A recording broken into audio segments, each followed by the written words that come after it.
News Shakib খানের নতুন cinema তাণ্ডব নিয়ে হাজির শাকিব খান।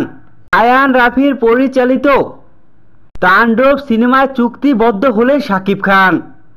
বিস্তারিত সম্পূর্ণ জানতে হলে ভিডিওটি না টেনে দেখতে থাকুন শেষ পর্যন্ত।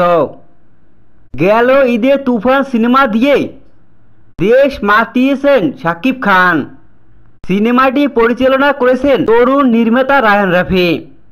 তখনই তিনি জানিয়েছিলেন খুব শিগগিরই আসতে চলেছে তুফান সিনেমার সিকুয়েল। সেখানে এই নির্মাতা ইঙ্গিত দিয়েছিলেন নতুন সিনেমার বিষয়ে।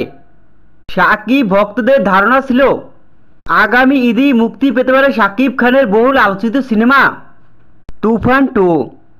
তবে আপাতত সেটি আর হচ্ছে না। সম্প্রতি এই বিষয়টি নিজেই নিশ্চিত করেন পর্দার সুপারস্টার শাকিব খান। তুফান 2 না আসলেও শাকিব খান নতুন করে চুক্তিবদ্ধ হয়েছেন আয়ান রাফির পরিচালিত নতুন সিনেমা তাণ্ডব। এই নতুন সিনেমায় চুক্তিবদ্ধ হয়েছেন শাকিব খান।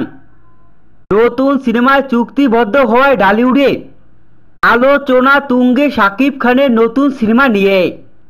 শাকিবিয়ানের লাখো ভক্ত শাকিব খানের নতুন সিনেমা তাণ্ডব নিয়ে বেশ আনন্দিত।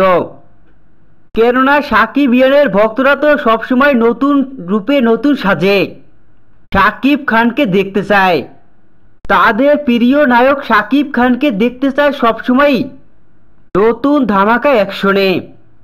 তাই তো সমস্ত ভক্তদের আশা পূরণ করার জন্যই নতুন সিনেমায় চুক্তিবদ্ধ হয়ে আলোচনার ঝড় তুলেছেন শাকিব খান। ইতিমধ্যেই শুরু হয়েছে শাকিব খানের বহুল আলোচিত নতুন সিনেমা তাণ্ডবের শুটিং।